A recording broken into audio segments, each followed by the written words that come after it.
Go eat outside in the street. Beggar, my son yelled when I tried to join the family dinner. Go eat outside in the street, you beggar. My son Robert yelled when I tried to sit down at the table in the restaurant. I took a deep breath, motioned to the waiter, and responded calmly. That's fine, but then you will be the ones who have to leave here. The words left my mouth with a composure I hadn't expected myself. All the diners at the Golden Crown restaurant turned to look at us. Robert froze, his face red with shame. His wife, Jessica, dropped her glass of wine onto the white tablecloth. What my son didn't know was who I truly am. My name is Susan. I'm 65 years old, and that night everything was going to change forever. But let me tell you how I got to that moment, because what happened after my words was something no one, absolutely no one, expected. It all started 3 hours earlier, when Robert called me on the phone. Mum, I want to take you out to dinner at the best restaurant in the city. I have something to celebrate, and I want you to be there. His voice sounded different, almost mocking. But I, as always, wanted to believe that my son was finally including me in his successful life. I got ready with such care that night. I put on my best dress, an emerald green one that I had bought years ago but almost never wore. I meticulously did my hair, applied light makeup, and even put on my mother's pearl earrings. I wanted to look presentable for my successful son. Robert had prospered greatly in recent years. He was a regional manager for a major corporation, had a large house in the most exclusive neighborhood in Los Angeles, and his wife Jessica always wore incredibly expensive clothing. But with me, his own mother, he was increasingly cold and distant. I arrived at the Golden Crown restaurant exactly at 8 o'clock in the evening. It was an extremely elegant place, with white tablecloths, crystal glasses, and waiters dressed in tuxedos. The kind of place where a single dinner costs more than $200 per person. A place I knew very well, though Robert had no idea about that. When I asked for Robert Johnson's table, the waiter, Anthony, looked me up and down. My green dress, although it was my best outfit, looked modest compared to the elegant attire of the other women dining there.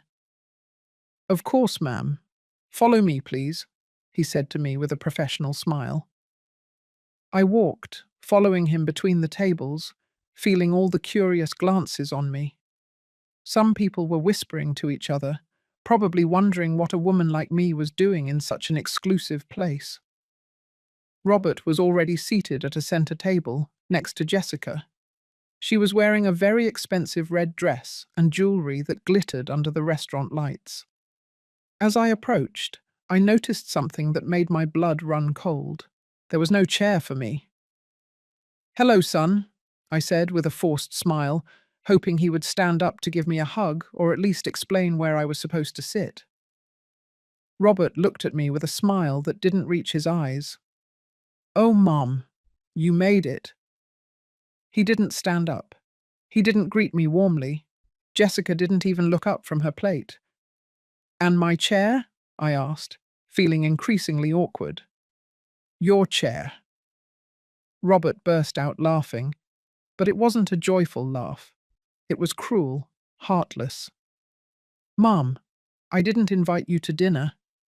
I told you to come so you could see how successful people live, so you could understand the difference between you and us." I felt as if I had been punched in the stomach. People at nearby tables began to pay closer attention to us. "Son, I don't understand," I murmured, trying to maintain my dignity. "You don't understand." Robert raised his voice. "Mom, look at yourself. Look at this place. Do you really think you belong here? We come to this restaurant every week. We spend more on one dinner than you spend in an entire month." Jessica finally spoke, without looking up from her food. "Robert, don't be so harsh. Your mother isn't to blame for being, well, for being the way she is. Those words hurt me more than my own son's. The humiliation was so intense that I felt tears forming in my eyes. But there was something they didn't know, something I had kept secret all these years. And that night, that secret was about to come to light in the most spectacular way possible. "Robert, please," I whispered, trying to control the tremor in my voice. "I just wanted to spend a moment with you. It's been months since we've talked like mother and son."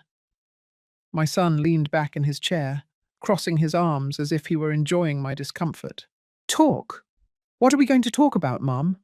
About your boring life?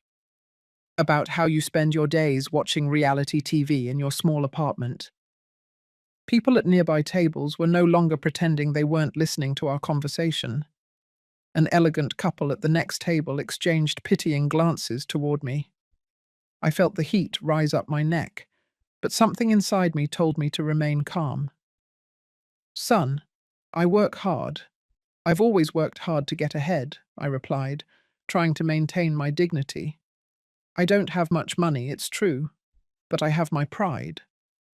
Jessica let out a scornful giggle. "Pride? Susan, forgive me. But what can you be proud of? You live in a two-bedroom apartment, you take the bus everywhere, and you buy your clothes at discount stores." Every word was like a stab.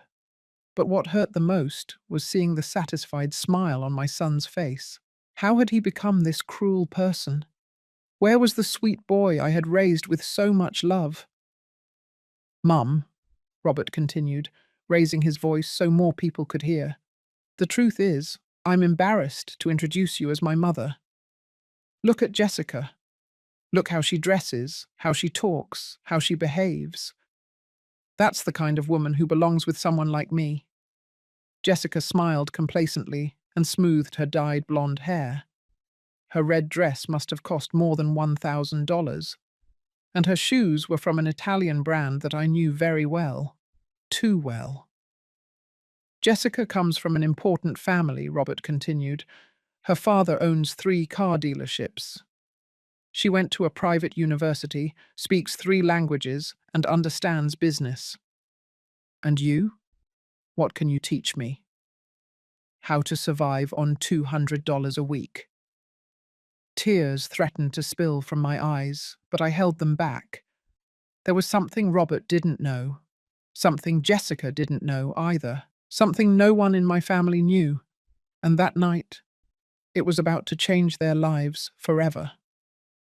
The waiter, Anthony, discreetly approached our table. I had known him for years, although he couldn't say anything at that moment. He looked at me with an expression of concern in his eyes. "Do you wish to order anything else?" he asked politely.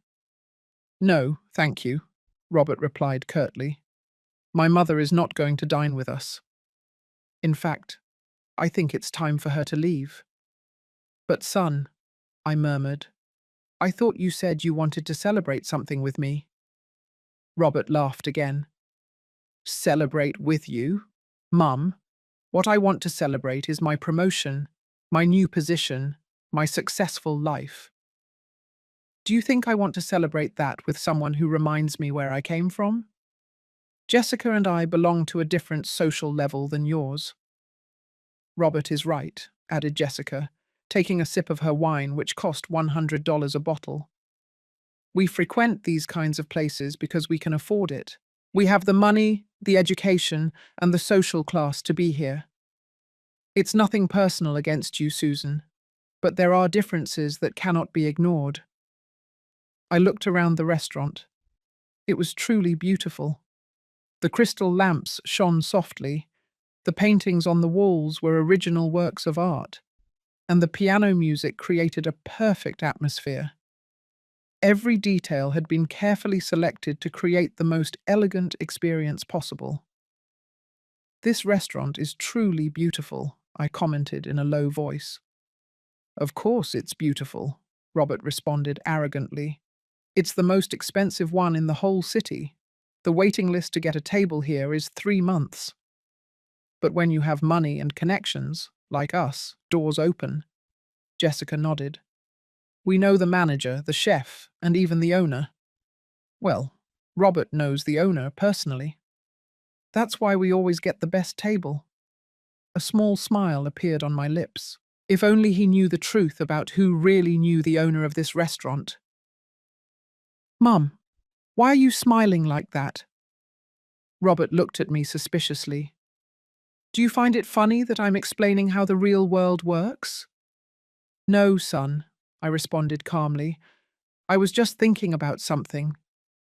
About what? About how you're right about one thing. Indeed, there are differences that cannot be ignored. Differences that you don't know, but that are going to become very clear tonight. Robert and Jessica exchanged a confused look. The tone of my voice had changed. It no longer sounded like the humble, submissive mother they knew. What are you talking about? Jessica asked with some uneasiness. Before I could answer, another waiter approached the table. It was Oscar, the restaurant manager. A distinguished man in his 50s, with an impeccable suit and refined manners. Good evening, he greeted politely. Is everything all right at your table? Robert puffed up in his chair, obviously pleased to receive the manager's attention. Everything's perfect, Oscar. As always, the service is exceptional. Oscar smiled professionally, but when his eyes met mine, I noticed a small flash of recognition. He knew who I was. Of course he knew. I'm glad to hear that, Oscar replied. Then he looked directly at me. Ma'am, are you enjoying your visit tonight? The question seemed innocent, but there was something more behind it. Robert didn't realize it, but I did. Oscar was waiting for my signal. Oscar, I told him with a firm voice, I think it's time for you to speak with the owner. There's a situation here that requires their immediate attention. Oscar nodded slowly, as if he had been waiting for those words all night. Of course, ma'am. The owner will be here in a moment. Robert frowned, clearly confused by the exchange. Owner? What are you talking about? Mum, do you know the manager of this place? Jessica also looked bewildered. Susan, how do you know Oscar? I smiled, but didn't answer. I simply waited.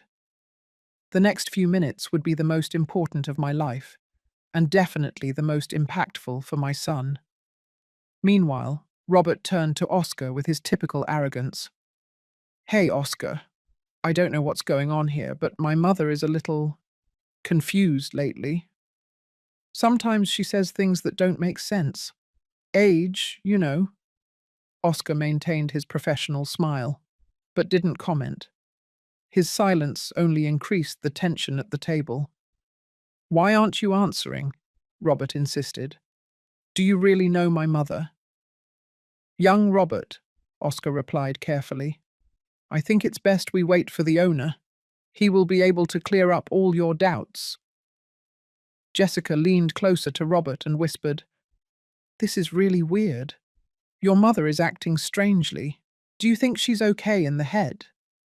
Her words were loud enough for me to hear, but instead of hurting me, they gave me more strength, because I knew that in a few minutes she would swallow every one of those words. People at nearby tables had noticed the tension.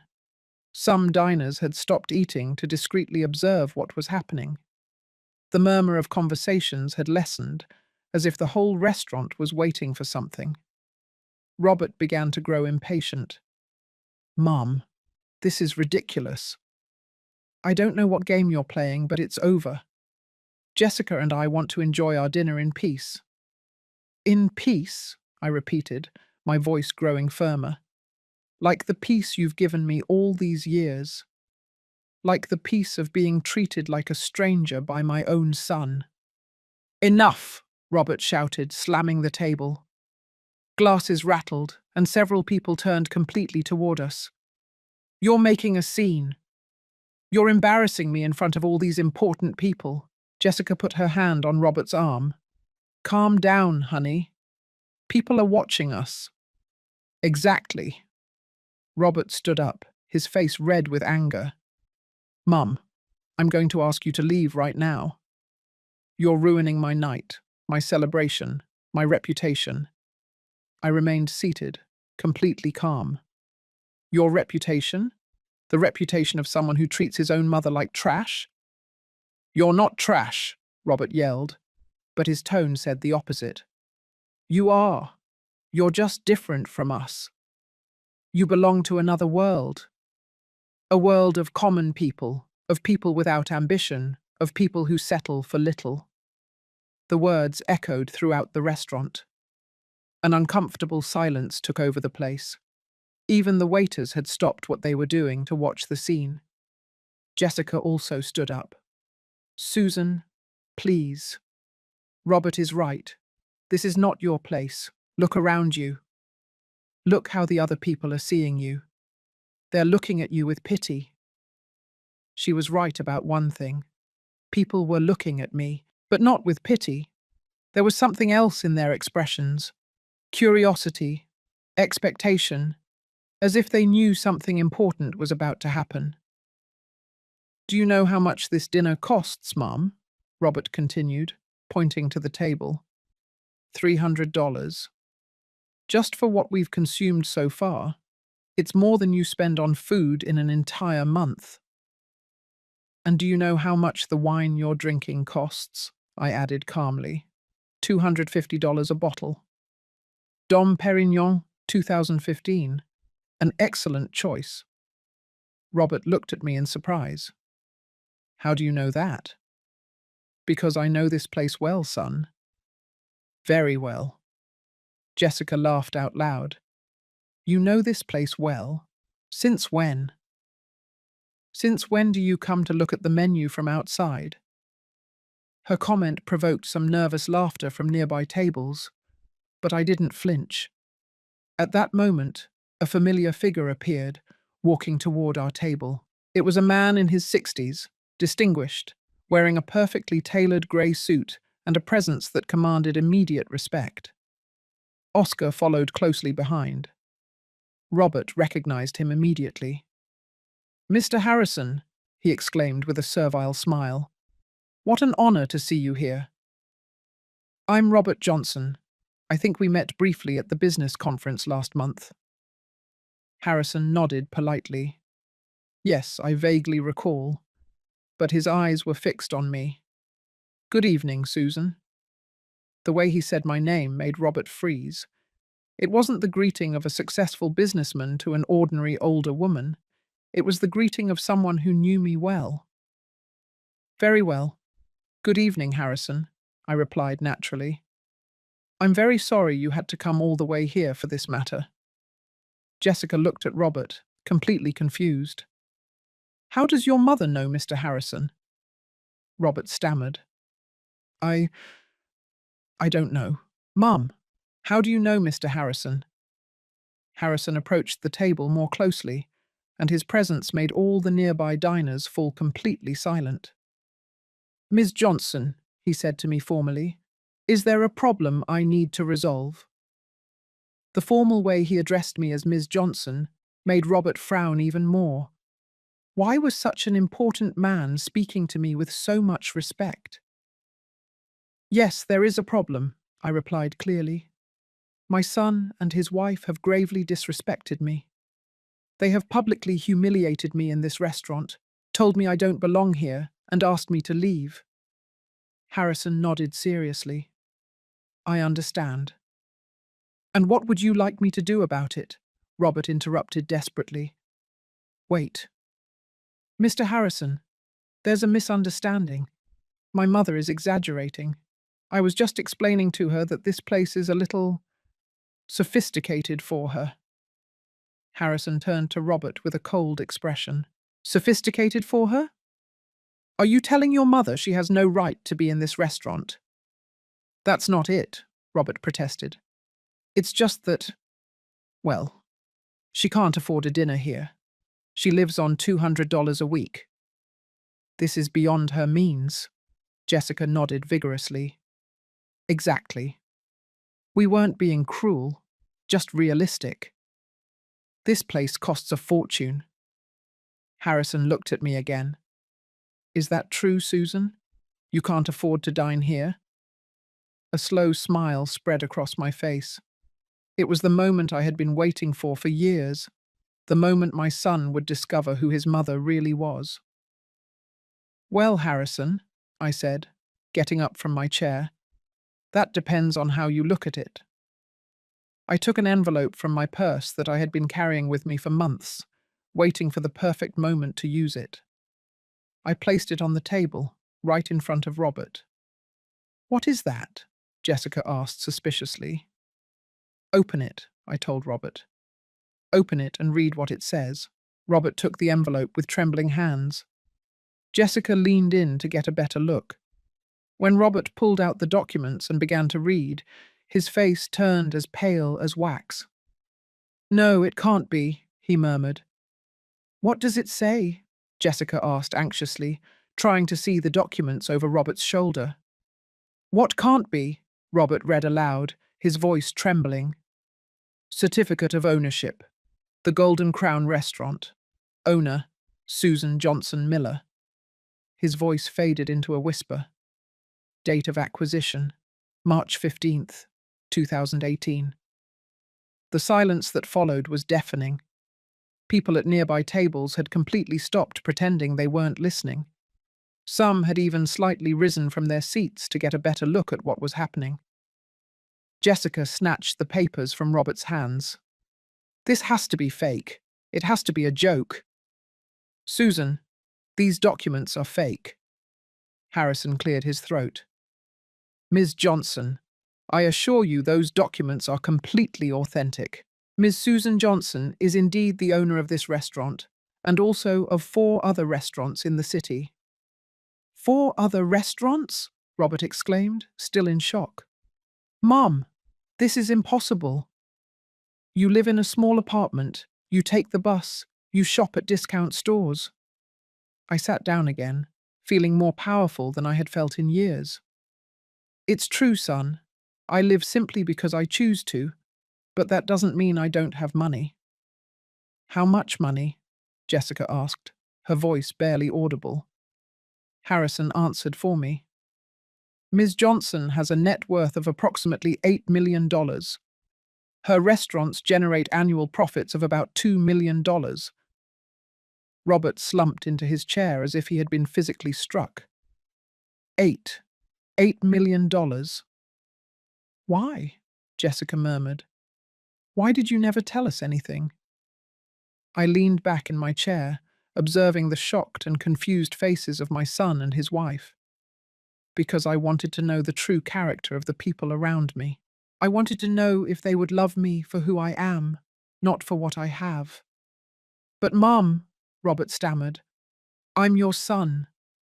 How could you hide something like that from me? How could I hide it from you? I repeated, my voice filling with years of contained anger. Are you seriously asking me that after everything I just heard tonight? I stood up again, and this time my posture was completely different. I was no longer the humble, submissive, older woman. I was a successful businesswoman, a millionaire who had built an empire from scratch. Robert, for the last 5 years, since you started succeeding at your job, you've treated me like a burden. You've made me feel ashamed of my appearance, of the way I dress, of the way I live. People at nearby tables began to murmur among themselves. Some discreetly took out their phones, probably to record what was happening. Do you remember Christmas last year? I continued. When you told me it was better if I didn't go to your party because I wouldn't fit in with your important guests. Robert shrank in his seat. Mum, or Jessica's birthday 6 months ago. When you told me there was a dress code and that my clothes weren't appropriate for the event. Jessica avoided my gaze, clearly uncomfortable. All this time, I continued, you have assumed that I am poor, that I am a burden, that I am someone to be ashamed of. And tonight, you confirmed exactly what I suspected about you. Oscar discreetly approached and whispered in my ear, "Ms. Johnson, would you like us to ask them to leave the restaurant?" Before I could answer, Robert stood up abruptly. "Wait, Mum, if you have so much money, why do you live the way you live? Why didn't you tell me anything? We're family." "Family?" I burst out laughing, but it wasn't a joyful laugh. "Family? Robert, 15 minutes ago you yelled at me to go eat in the street like a beggar. That's what family does." Jessica tried to intervene. "Susan, if we had known—" "If you had known what?" I interrupted her. "If you had known I had money, would you have treated me with respect? Is that your definition of family love? Conditional respect based on financial status." A murmur of approval was heard from nearby tables. Clearly, the other diners were enjoying the show, and many seemed to be on my side. "Mum, please," Robert pleaded, "we can talk about this at home, in private." "In private," I pointed around the restaurant, "like when you humiliated me in public a few minutes ago. Like when you told all these witnesses that I don't belong here." Harrison approached me more closely. "Ms. Johnson, as the general manager of your properties, I must ask you, do you wish for us to take any specific action?" Robert turned to Harrison in desperation. "Mr. Harrison, please. She is my mother.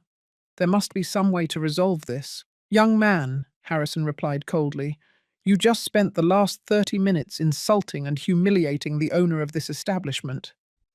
Not only that, but you did it in front of dozens of witnesses." Jessica began to cry. "We didn't know. If we had known she was the owner, we never would have—" "Never would have what?" I interrupted her. "Never would have disrespected me. Do you only respect rich people? What kind of values are those?" An elegant man at a nearby table began to applaud slowly. Soon, others joined in. It wasn't mocking applause, but admiration. They were applauding my stance, my dignity, my way of handling the situation. Robert looked around, noticing for the first time that all the attention of the restaurant was focused on us. "Mum, people are looking at us." "Yes, they're looking at us," I confirmed. "They are seeing exactly the kind of person you truly are. They are seeing how you treat your own mother when you think she has nothing to offer you." "But now I know you have money," Robert said desperately. "Now we know the truth. We can start over." "Start over?" I laughed bitterly. "Now that you know I have money, you want to start over? Now I'm good enough to be your mother?" Jessica wiped her tears and tried to take my hand. "Susan, please, forgive us. We didn't know." I abruptly pulled my hand away. "Jessica, an hour ago you told me Robert was embarrassed to introduce me as his mother. You told me I didn't have the education, the social class, or the money to be here. Do you remember?" She nodded miserably. "Well, you were right about one thing. Indeed, there are differences between us that cannot be ignored. But they're not the differences you thought." I walked toward the center of the restaurant, where everyone could see and hear me clearly. My voice rose with an authority I had never before shown in front of my son. "Ladies and gentlemen, fellow diners," I said, addressing the entire restaurant, "I am very sorry for the interruption to your dinner. But I believe it's important that you, as witnesses to what just occurred here, know the whole story." An absolute silence took over the place. Even the waiters stopped to listen. Robert tried to get up to stop me, but Harrison placed a firm hand on his shoulder, forcing him to remain seated. "My name is Susan Johnson, and I am the owner of this restaurant," I continued. "For the past 7 years, I have come here regularly, but always discreetly, observing how my business operates, getting to know my employees, ensuring my clients receive the best possible service." Some diners nodded, and I noticed that several recognized me now. The older woman, who sometimes sat alone at the corner table, who always ordered the same thing and left generous tips. But tonight, I continued, I was invited here by my own son, who publicly humiliated me, insulted me, and asked me to leave because, according to him, I don't belong in this place. A murmur of disapproval was heard throughout the restaurant. The expressions of the people showed a mixture of shock, indignation, and pity. Robert stood up abruptly. Mom, stop. Don't do this. You're ruining my reputation. Your reputation? I turned to him with a cold smile. Robert, you ruined your reputation yourself the moment you decided to treat your mother like trash in front of all these people. Jessica tried one last time to save herself. Susan, please, understand our position. We had no way of knowing that I had money, I interrupted her. Is that really your excuse? That you didn't know I had money? That's why it was okay to disrespect me. An elegant woman at a nearby table spoke loudly. Exactly. Respect doesn't depend on how much money one has. It's a matter of basic education. Other voices joined in approval. The atmosphere of the restaurant had completely changed. It was no longer a quiet, elegant dinner. It was the scene of a public lesson on dignity and family respect. I turned back to Robert and Jessica. But now that you know the truth, let me explain exactly how things are going to change. Robert looked desperate. Mum, please, we can talk about this in private. Not here, not in front of all these people. Why not here? I responded firmly. You had no problem humiliating me here in front of all these people. So right here you are going to listen to what I have to say to you. Oscar approached and offered me a chair in the center, as if it were a stage. I sat down elegantly, feeling for the first time in years the power and respect I deserved. Robert, I began, during these last 5 years, since you started earning a good salary, you have completely changed.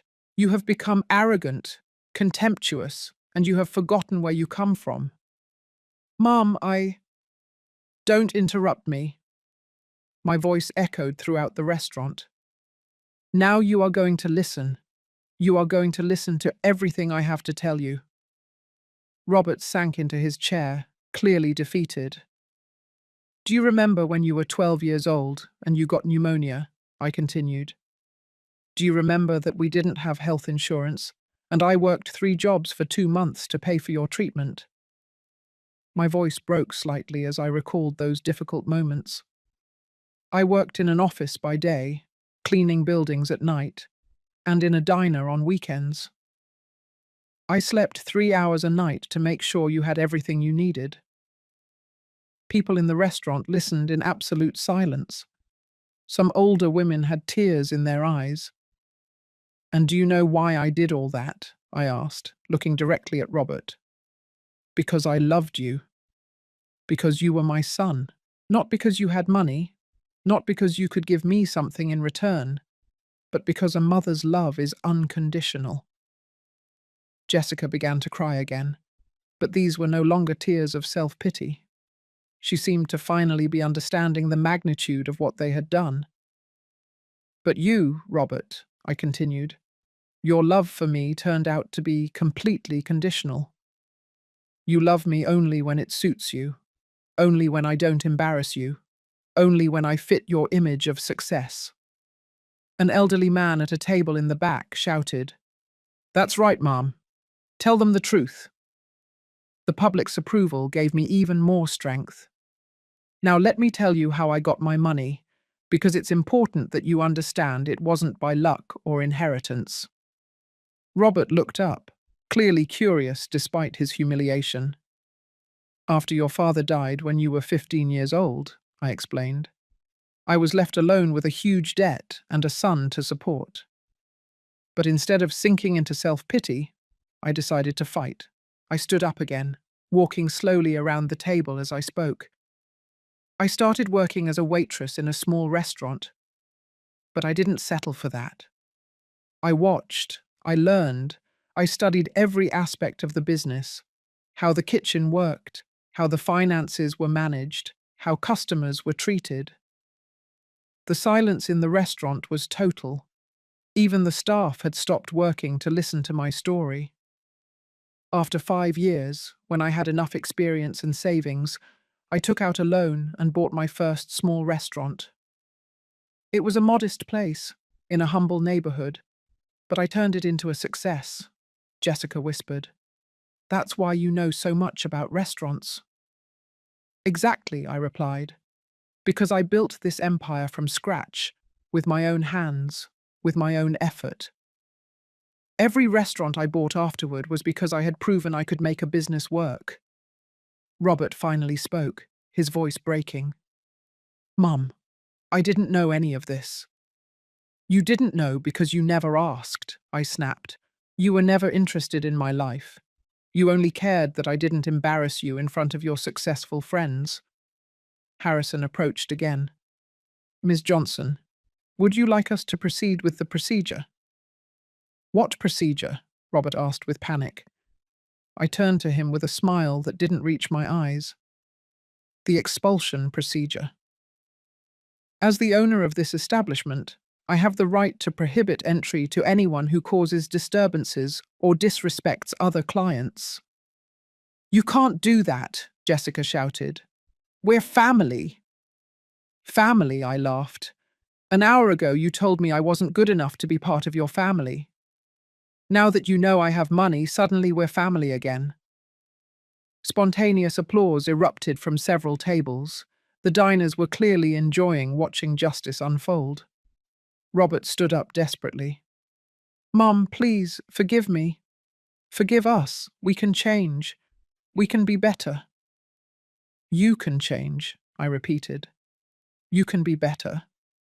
Robert, the problem isn't that you can change. The problem is that you only want to change now that you know I have money. I walked up to him, looking directly into his eyes. Tell me one thing, son. If right now I told you I actually don't have money, that all this has been a joke, how would you treat me? Would you ask me to leave the restaurant again? Robert opened his mouth to answer, but no words came out. The answer was clear in his silence. Robert's silence was more eloquent than any word. At that moment, both he and Jessica understood that they had been completely unmasked. Not just in front of me, but in front of the entire restaurant full of witnesses. Your silence says it all, son, I murmured, feeling a mixture of sadness and relief. After all, you know me better than you thought. Jessica tried one last desperate strategy. Susan, we can truly change. Robert has been under a lot of pressure at work lately. He hasn't been himself. I turned to her with a cold look. Pressure at work? Is that your excuse for treating an older woman poorly? For humiliating your husband's mother? A businessman at a nearby table stood up. Ma'am, with all due respect, I know Robert from work. And I can confirm that he talks about you in exactly the way he's treated you tonight. He always refers to you as my poor mother, or the burden I have to maintain. Period. Robert turned deathly pale. Mr. Miller, I never. That was taken out of context. Taken out of context, Mr. Miller laughed. Robert, last month, during the executive meeting, you literally said, my mother is a simple woman who doesn't understand my standard of living.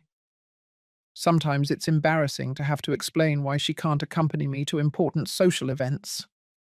Period. A murmur of indignation was heard throughout the restaurant. Robert tried to deny it, but the damage was already done. Do you see, Robert? I said with a calm voice. It's not just about tonight. It's about how you really think of me. It's about the shame you feel for your own mother. I addressed the entire restaurant again. Ladies and gentlemen, for years I have watched my son become a person I don't recognize. A person who values appearances more than feelings. A person who is ashamed of his roots. I walked slowly toward the large restaurant window, from where the entire illuminated city of Los Angeles could be seen. See that city out there? I started from the bottom, in the most humble neighborhoods. I worked washing dishes, cleaning tables, serving people who sometimes treated me poorly. But I never lost my dignity. I turned back to Robert, who had his head bowed, completely defeated.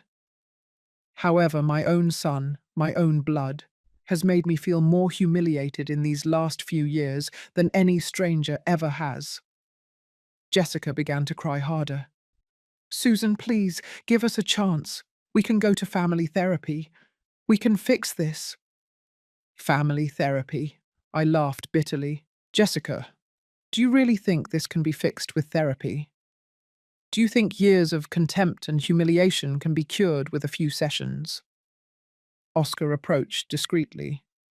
Ms. Johnson, I'm sorry to interrupt, but there are several reporters outside. It seems someone has leaked the story on social media. Do you want me to keep them away? Robert stood up abruptly. Reporters? Mum, this is going to ruin my career. My boss is going to find out. Everyone at my company is going to know what happened. Now you're worried about your career? I responded firmly. You weren't worried when you were yelling at me in front of the entire restaurant? It's different, Robert shouted desperately. This was a private family conversation. Private? I pointed around the crowded restaurant. You yell at your mother in a public restaurant and call it a private conversation. Mr. Miller intervened again. Robert, I regret to tell you, but several employees from our company are dining here tonight. The story has already reached the office. Your behavior will be evaluated by human resources. Robert sank into his chair as if he had received a physical blow. No, it can't be. My career. My reputation. Your reputation, I repeated slowly. You ruined it yourself the moment you decided it was acceptable to treat your mother like trash. Jessica tried to take Robert's hand, but he pulled it away abruptly. This is all your fault, he yelled at her. You were the one who convinced me my mother was a burden. You were the one who told me to be ashamed of her. My fault? Jessica stood up indignantly. You were the one who was constantly complaining about her.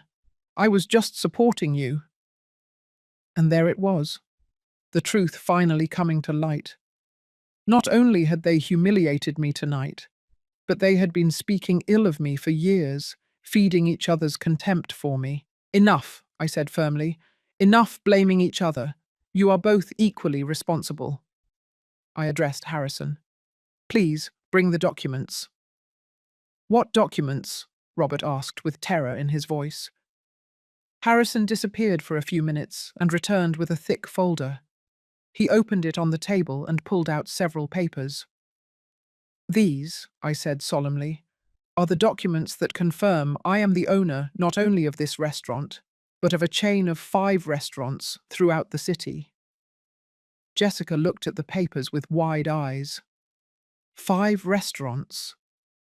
Yes, 5 restaurants, including the Secret Garden, where you celebrated your anniversary last year, including Ocean View, where Robert took his important clients last month, including the Golden Terrace, where Jessica celebrated her birthday. Robert looked up abruptly. You are the owner of all those places. That's right. And every time you have gone to those restaurants, boasting about your success, your money, your social status, you have been spending money at businesses that belong to me. The irony of the situation was lost on no one. Several diners began to laugh softly, enjoying the poetic justice of the moment. But there's something else, I continued, pulling out another document from the folder. This is my current will. The silence that followed was absolute. You could even hear the sound of forks hitting plates at the furthest tables. In this will, I said clearly, I left my entire fortune to my only son, Robert Johnson. $8 million, 5 restaurants, and several real estate properties. Robert's eyes widened. You left? Why do you say you left? I smiled, but it wasn't a joyful smile. It was the smile of someone who had finally found justice. Because after tonight, after what you have proven yourself to be, that will is going to change. No, Robert shouted, standing up so abruptly that his chair fell backward. Mom, please. I'm your only son. I'm your family. My family. I burst out laughing. Robert, an hour ago you told me to go eat in the street like a beggar. That's how you treat your family. Jessica also stood up, panic in her eyes. Susan, please, think carefully. Robert made a mistake, but he doesn't deserve to lose his entire inheritance. Blood is thicker than water. Blood is thicker than water, I repeated. Then why has my own blood treated me worse than any stranger? I turned to the entire restaurant. Ladies and gentlemen, you have witnessed everything that has happened here tonight. You have seen how my son has treated me, how he has humiliated me, how he has been ashamed of me. The diners nodded, many with expressions of approval toward my stance. Well, I continued, you are also going to witness the consequences. I took my cell phone from my purse and dialed a number that Robert didn't recognize. Good evening, Dr. Anthony Smith. Yes, this is Susan Johnson. I need you to come to the Golden Crown restaurant immediately with the documents we prepared last week. Yes, it's urgent.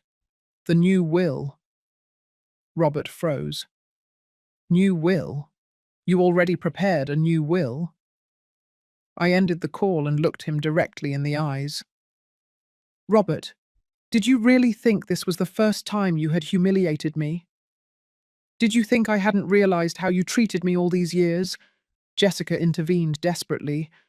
But Susan, don't you think you're being too drastic? He's your only son. Drastic? I turned to her with contained fury. Jessica, for the last 5 years, your husband has systematically excluded me from his life. He has made me feel like a stranger in my own family. I walked toward the center of the restaurant, where everyone could hear me clearly. My voice rose with an authority that surprised even myself. Do you want to know why I decided to live simply despite having money? I asked the entire restaurant. Because I wanted to test something. I wanted to see if the people who claimed to love me truly did so for who I am, not for what I have. A murmur of understanding spread through the tables. People were beginning to understand the depth of my social experiment. For 7 years, I continued, I have lived in a modest apartment. I have worn simple clothes. I have taken the bus, and I have acted as if I were an ordinary retiree. And do you know what I discovered? Robert was looking at me with increasing terror, as if he finally understood the magnitude of what he had done. I discovered that my own son was ashamed of me. I discovered that he saw me as a burden. I discovered that he preferred to exclude me from his life rather than explain to his rich friends that he had a poor mother, period. Tears began to form in my eyes, but my voice remained firm.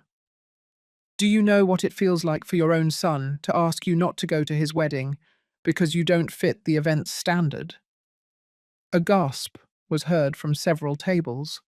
Some older women had their hands over their hearts, clearly moved by my words. Robert turned pale. Mum, I never said exactly that. No? I took out my phone and searched through my messages. Here is your literal message from April 15th, 2023. Mum, Jessica and I have decided to have a small wedding, only close family and important friends. I think it would be better if you don't come. The venue is very elegant, and I don't want you to feel uncomfortable. Period. I read the message aloud so the entire restaurant could hear. The reaction was immediate. Murmurs of indignation, some applause of support for me, and expressions of shock on the faces of the diners. That message doesn't say you can't come, Robert protested desperately. No? I continued reading. Also, most of the guests are colleagues from my work and important clients. I need to maintain a certain professional image. Period. The silence that followed was deafening. Even Jessica looked ashamed. Maintain a certain professional image, I repeated slowly. Translated, your mother would ruin your professional image. An older man at a table in the back stood up. Ma'am, my mother was right when she said ungrateful children are the worst misfortune a woman can have. Several diners applauded his comment. The atmosphere of the restaurant had completely changed. It was no longer just a spectacle. It had become a public judgment on family values. Robert looked around the restaurant, noticing for the first time that all the attention was truly focused on us. Mum, please, let's go home. We can talk about this in private. Home. I laughed bitterly. Which home, Robert? My modest apartment that embarrasses you so much? Or your big house in the exclusive neighborhood, where I've never been welcome? Jessica tried to intervene. Susan, you've always been welcome in our home. Welcome. I took out my phone again. Let me read you some of the messages Jessica has sent me over the last 2 years. Jessica turned pale. No, please. Message from December 8th, 2024, I read aloud. Susan, Robert and I are having a Christmas dinner with our friends. I think it would be better if you come another day when we can dedicate more time to you. Period. I continued reading. Message from March 22nd, 2024. Susan, we have important guests this weekend. Could you come visit us during the week when it's quieter? Every message I read generated more murmurs of disapproval from nearby tables. Do you see the pattern? I asked the restaurant. There was always an excuse. There was always a reason why I couldn't be present when there were important people. Period. Robert slumped into his chair, completely defeated. Mum, we thought you preferred… That I preferred what? I interrupted him. That I preferred to be alone? That I preferred to be excluded from my only son's life? At that moment, the restaurant door opened, and a distinguished man in his 60s entered, carrying a leather briefcase. It was Dr. Anthony Smith, my lawyer. Good evening, Ms. Johnson, he greeted formally. I brought the documents you requested. Robert stood up abruptly. What documents? Mum, please don't do anything you'll regret. Regret. I turned to him with a cold smile. Robert, the only thing I regret is not having done this sooner. Dr. Smith opened his briefcase and took out several documents. Ms. Johnson, here is the new will we prepared last week, as well as the property transfer documents we discussed. Property transfer? Jessica asked with a broken voice. Yes, I replied calmly. I have decided to leave my fortune to charities that help elderly people abandoned by their families, and also to loyal employees who have shown me more respect and affection than my own blood. Anthony, the waiter who had been serving us all night, approached timidly. Ms. Johnson, are you sure you want to do this here, in front of so many people? I smiled at him with genuine affection. Anthony, for 5 years you have been kinder to me than my own son. You have always treated me with respect, no matter how I was dressed or how much money you thought I had. Anthony blushed. You've always been a very elegant lady, Ms. Johnson, and you always leave the best tips. Tips? Robert looked at me confused. What tips? Anthony replied. Your mother always leaves $100 tips, young man, and she always asks about our families, about our problems. She is the most generous and kind client we have. Robert opened his mouth, but no sound came out. Clearly, this was another revelation he hadn't expected. That's right, I confirmed. All these years, while you thought I lived on $200 a week, I was financially helping employees who needed it, donating to charities and supporting families in difficulty. Jessica murmured. How much money have you donated? In the last 5 years, I replied, I have donated approximately $1 million to different causes. Money I could have used to live luxuriously, but which I preferred to use to help others. Spontaneous applause erupted from several tables. The diners clearly approved of my philanthropic actions. While you were ashamed of my poverty, I continued, I was using my money to do good. While you excluded me for not being sophisticated enough, I was being more generous than you have ever been. Robert stood up in desperation. Mum, all that is very well, but I am your son. I am your only family. You can't leave all your money to strangers. Strangers? I burst out laughing. Robert, Anthony knows me better than you do. Oscar respects me more than you do. The employees of my restaurants have shown me more affection than you have in the last 5 years. I turned to Dr. Smith. Doctor, please prepare the documents. I want to sign the new will this very night. No, Robert shouted, trying to get closer to the table where the documents were. You can't do this. I'm your son. I have rights, Oscar intervened firmly. Young man, please maintain your composure. Ms. Johnson has every right to dispose of her fortune as she sees fit. This is crazy. Jessica began to cry hysterically. Susan, Robert made a mistake, but he doesn't deserve to lose his entire inheritance. I stopped a few steps from the table where the documents were and slowly turned toward Jessica. A mistake? You call 5 years of constant humiliations a mistake? Dr. Smith placed the documents on the main table, where everyone could see. Ms. Johnson, before proceeding, I must ask you, are you completely sure of this decision? Once signed, these documents will be legally binding. Doctor, I replied with a firm voice, I have never been more sure of something in my life. Robert ran toward the table, but Oscar and 2 waiters stopped him gently but firmly. Mum, wait. Give me a chance to explain. Give me a chance to change. A chance? I turned to him in disbelief. Robert, you've had 5 years of chances. Every time you excluded me from an event, it was a lost chance. Every time you were ashamed of me, it was a lost chance. Jessica stood up, swaying slightly. Susan, please, think about this rationally. If you take Robert's inheritance away, you're also punishing your future grandchildren. A sad smile crossed my face. My future grandchildren? Jessica, you've been married for 3 years. How many times have you included me in conversations about having children?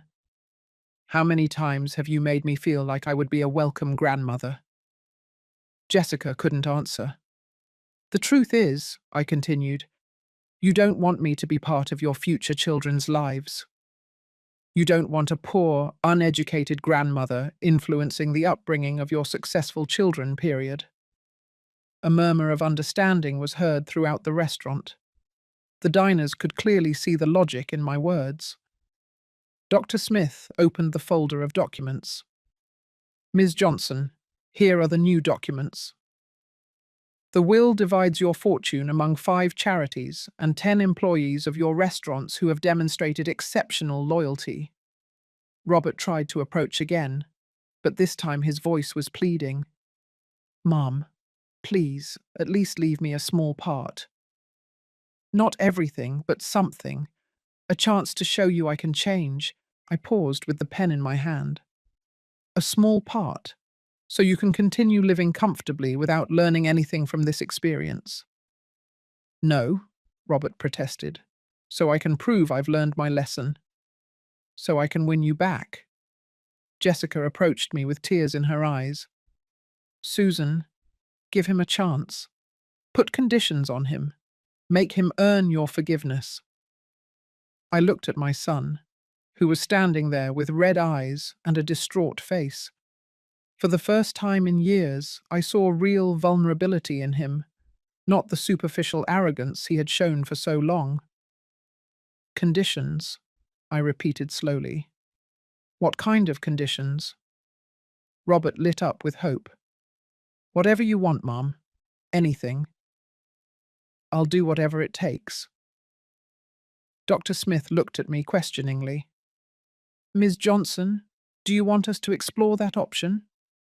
We can create a conditional will. I walked slowly around the table, considering the possibilities.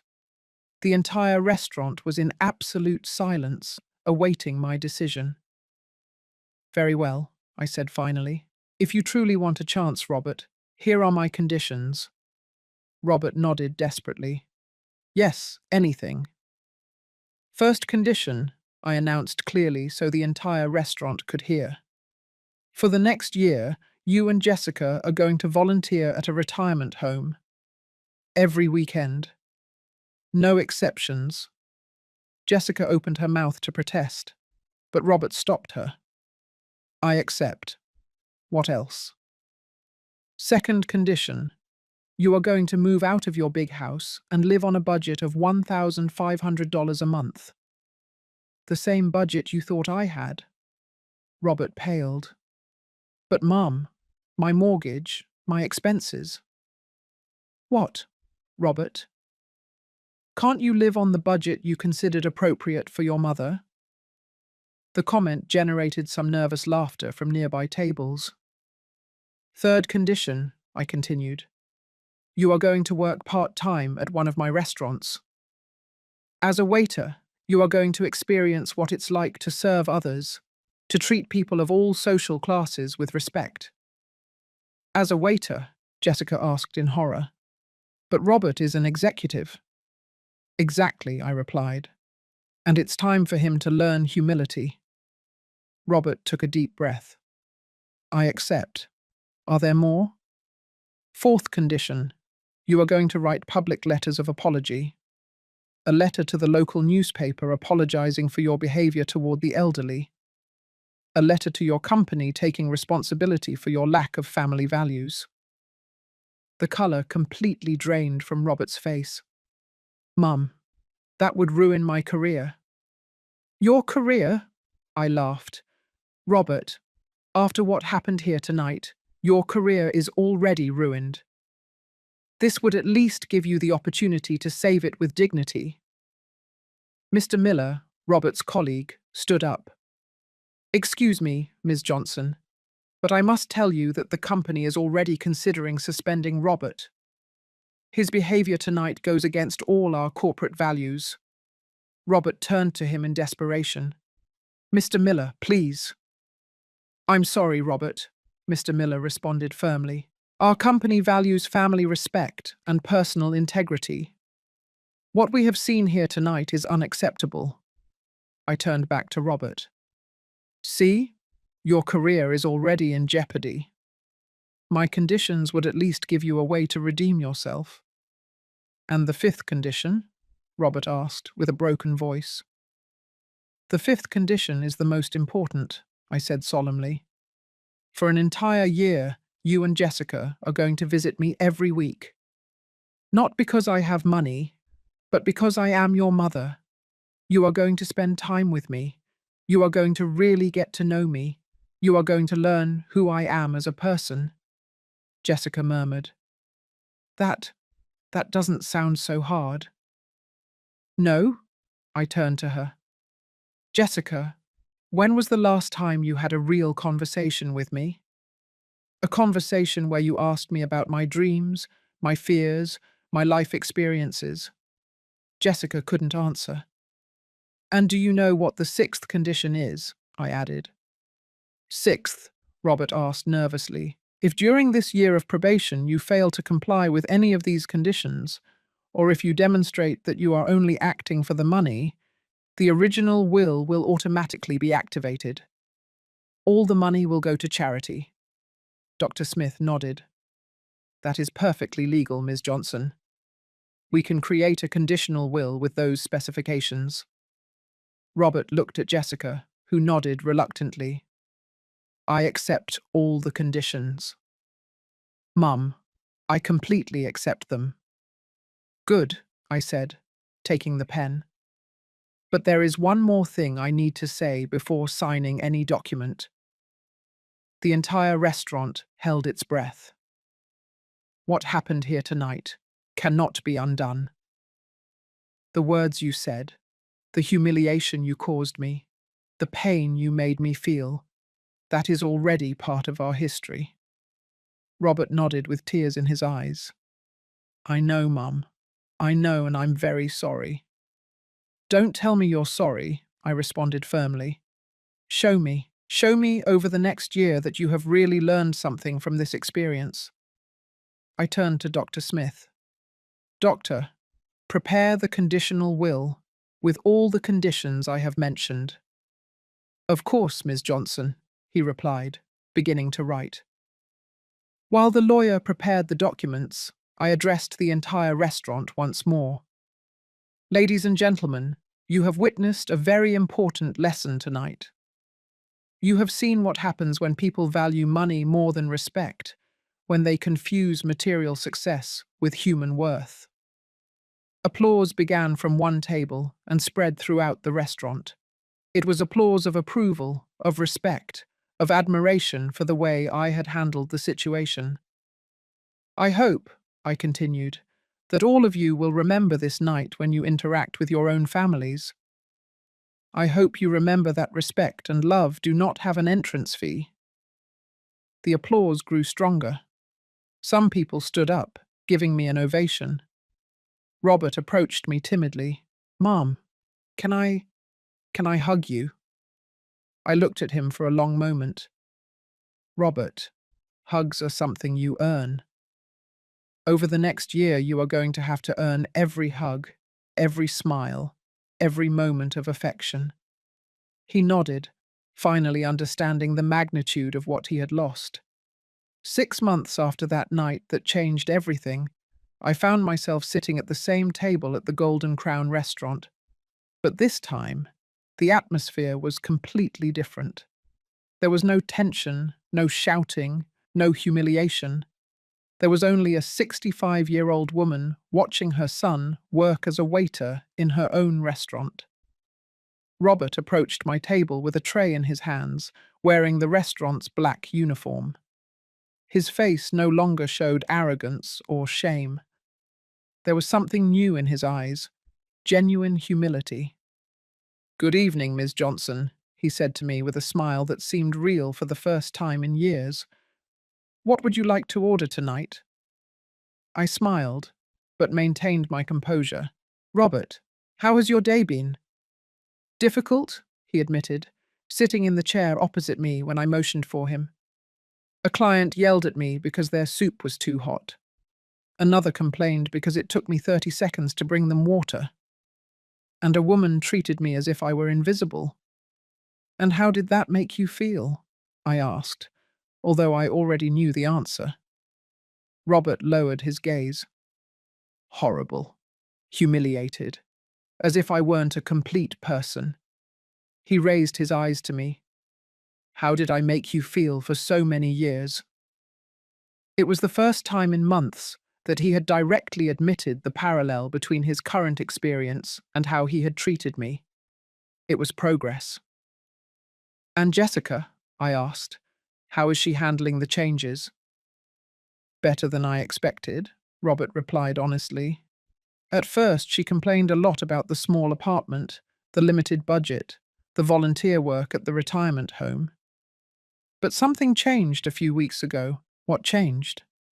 She met an 80-year-old woman named Teresa. Her children abandoned her 5 years ago. She hasn't received a single visit all that time. Robert paused, his eyes slightly watering. Jessica realized that woman was exactly what you would have become if I had continued down the same path. I felt a warmth in my chest. It was the first time I had heard that Jessica had made a real emotional connection with the situation. Teresa told Jessica how her children only visited when they needed money, Robert continued. How they promised to come for dinner, but always had last-minute excuses. How she felt invisible in her own family, and that affected her. Jessica cried all night after that conversation. She told me she finally understood why you had done what you did. She told me that we were turning you into Teresa. Oscar discreetly approached our table. Ms. Johnson, forgive the interruption. Mr. Robert has been an excellent employee. He always arrives early, treats everyone with respect, and customers comment positively on his service. Robert blushed slightly at the praise. Thank you, Oscar. I'm learning a lot. After Oscar walked away, I looked at my son intently. Robert, can I ask you something honestly? Of course, Mum. Are you doing all this just for the money? Just for the inheritance? Robert was silent for a long moment. It was a question I had been waiting for the right moment to ask. At first, he finally admitted, yes. The first few weeks, every action I took was calculated. Every word I said was to impress you. I was acting to get my inheritance back. His honesty surprised me. But, I asked, sensing there was more. But something changed when I started working here, when I started really interacting with people from different social classes, when I started seeing how the employees spoke about you with so much affection and respect. Robert paused. I realized that for years I had been living in a bubble of arrogance. He leaned forward, his voice becoming more intense. Mom, I really got to know Anthony for the first time. Did you know he has 3 children and is paying for his eldest daughter's college by working here?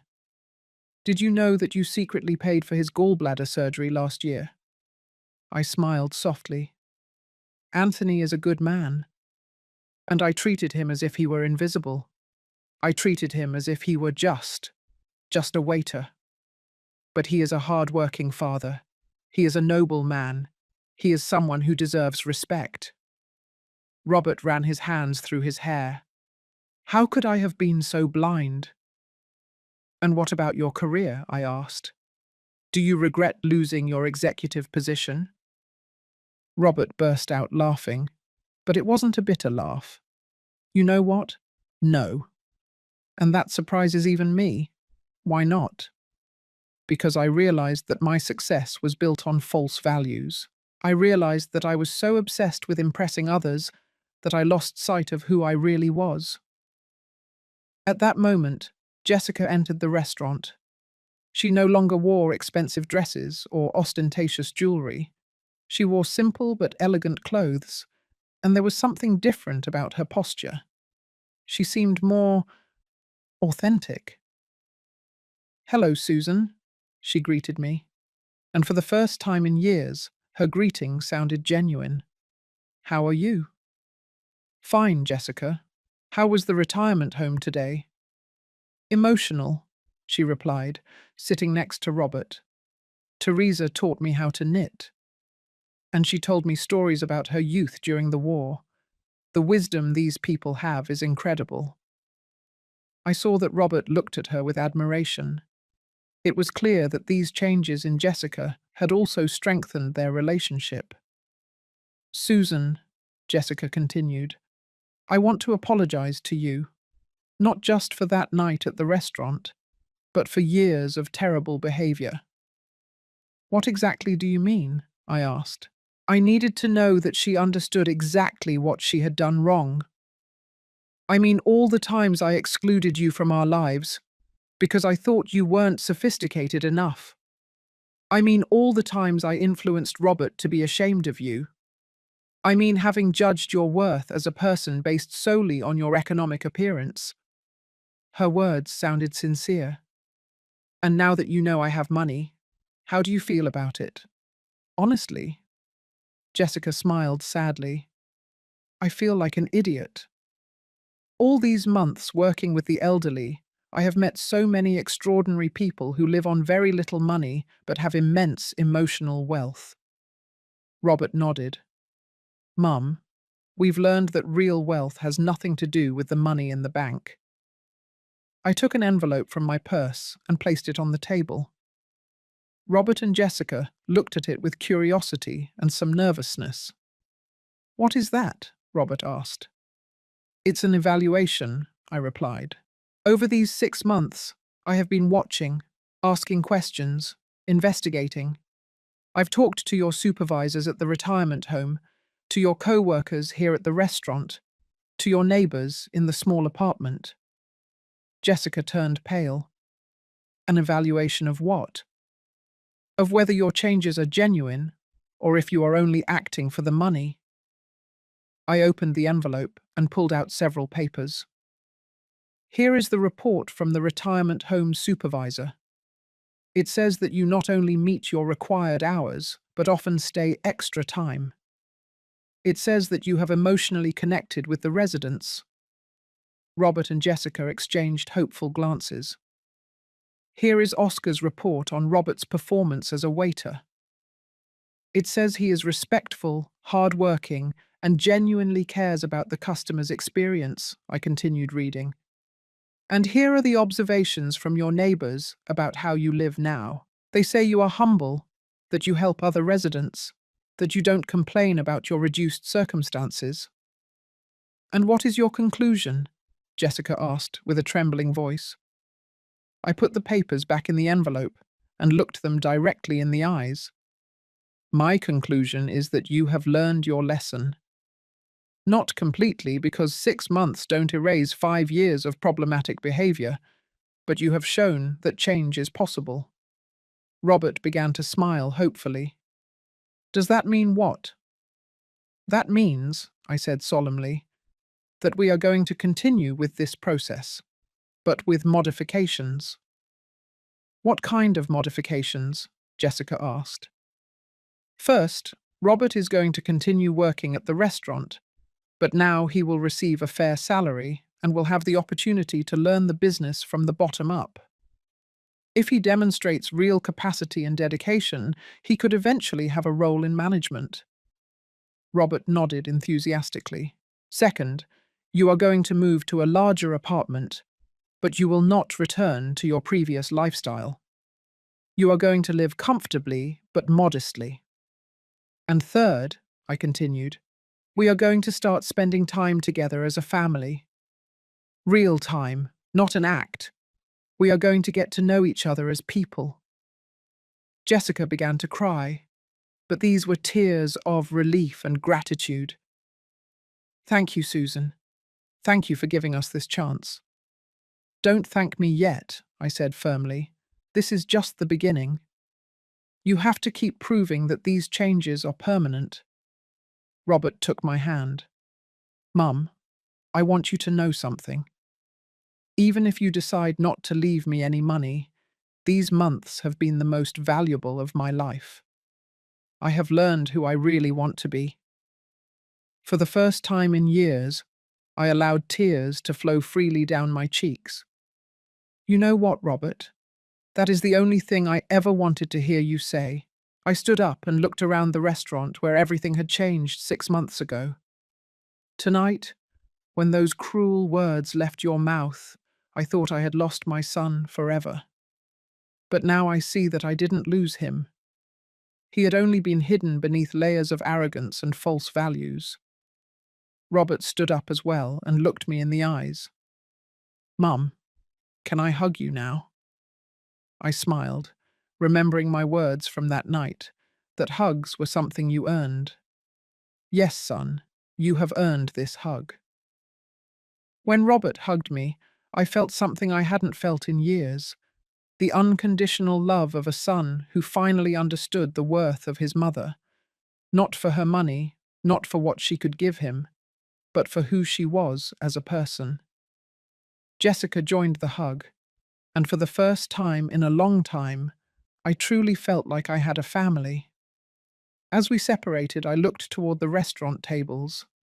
Some of the diners who had witnessed that terrible night were there again, and several smiled at me and nodded in approval. "Do you know what the most ironic thing about all this is?" I said to Robert. "What?" "That by losing your arrogance and your obsession with money, you have finally become someone worthy of inheriting a fortune." Robert smiled, but it was a different smile.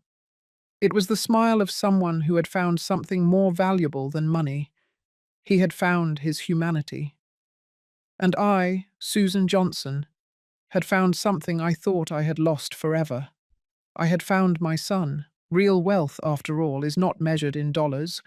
It is measured in respect, in genuine love, and in the ability to see the value in every person, regardless of what they have or do not have. That night, as we left the restaurant together as a true family for the first time in years, I knew I had made the right decision.